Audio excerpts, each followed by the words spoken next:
Hi, this is Graham Robertson of Beloved Brands. Today we're going to talk about how to build your sales forecast that you can use in your marketing plan. We're going to look at 4 different models. The first one we'll look at is the in-market consumption data that will use penetration and frequency.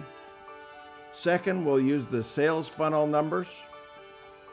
Then we'll look at a gains and loss building blocks approach. And finally, when you have less information, we recommend use a comparable to estimate your revenue forecast. Before you start, gather up all the information you do have. We're going to look at some different trend lines to use the past information to forecast the future. So look at your in-market data, brand tracking results, market research, internal health and wealth scores.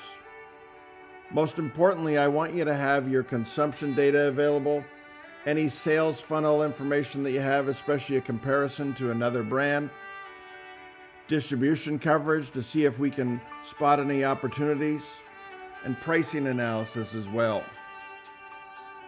What we're looking for here is to look at the trend lines over the past few years, as well as the responsiveness of trend lines to marketing stimulus, because we're going to make options based on assumptions.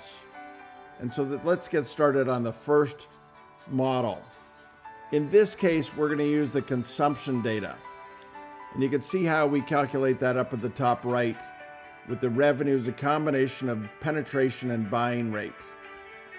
So let's go through each of the assumptions we'll make along the way. So here you'll see that we'll have our information for 2023, but then for next year, I'll look at a high, medium, and low approach on the first assumption of penetration. Then we'll look at the trips per year, as well as the units bought in each trip to give us an overall calculation of D, which is the units bought per household. And those assumptions help us to build out the overall combination of that consumption for next year. I also want to look at other assumptions here, like a price increase, especially during a time of inflation. And then we'll also look at cost of goods as we want to calculate the overall profitability. This model allows me to play around with our marketing spend and use that to create a high, medium, and low approach that will give me a net sales forecast as well as a profitability forecast. Second, I want to use the overall sales funnel information from awareness to purchase to loyalty. And what we can see here is what A is the overall purchase, and I can calculate that through based on the percent that purchase against the number of households and what is the price per item here. So we're using a simple calculation here. And then we can also go through and do the repeat and loyalty scores to give us a 1-year forecast of $18.5 million. Third, we'll look at building blocks. And here you want to look at the gains you have, combination of, again, added awareness and trial that could be related to the marketing stimulus, as well as new listings and launches. What we then want to look at is the declines coming in from the year as well for next year.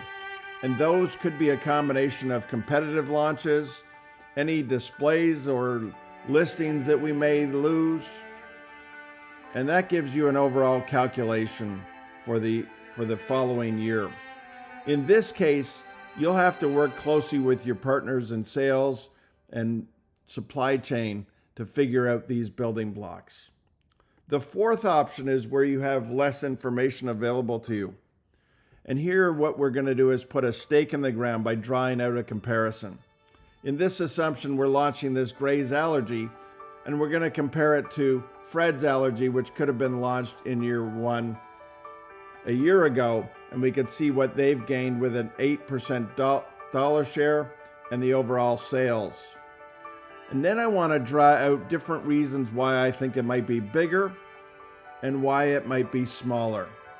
And this is giving me the estimate to see different factors like what's inherent in the product itself with a different claim, how we're doing already early on, as well as what kind of competitive factors or marketing spend we might be using. And that allows me to draw a conclusion and hopefully a comparative revenue. So there's 4 different techniques for forecasting, and to be honest, the best option is to use a combination of all 4. It allows you to really check your assumptions. And I also recommend you work closely with sales and demand planners to build out this forecast. Once you have that forecast, you can also build out an investment stance to use in your plan.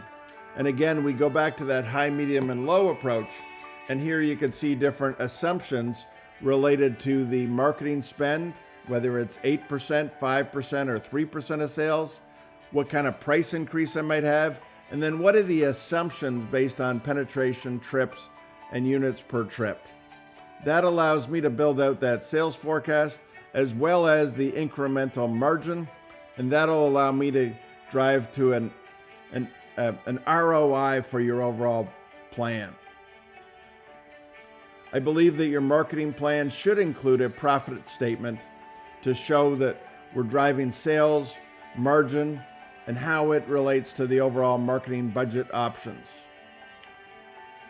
Once you have that approach, we can do a detailed brand budget broken out by all of the stimulus that we're going to do. And that way we can control and have accountability over the management of those details. I also believe you should include a goals dashboard to make sure that you're measuring everything that goes into the assumptions. So we've made those assumptions before the year. Now we actually want to track them. And another way to track them is holding both monthly forecasting meetings as well as a monthly report that becomes a mini business review. And doing that 12 times a year, we would be able to test how our assumptions are playing out. And here we can look at both the consumption performance as well as the shipment performance. What are the drivers and inhibitors of both, and draw out those conclusions so that when we make changes to our forecast in the year, we'll actually do it based on facts, not just opinion. If marketing wants to be seen as an investment, then you have to act like an investment manager who provides a return on that investment. All of these tools are part of our marketing toolkit that we include in our Beloved Brands book, as well as our marketing training. We believe that the fundamentals of marketing will empower ambitious marketers to achieve the extraordinary.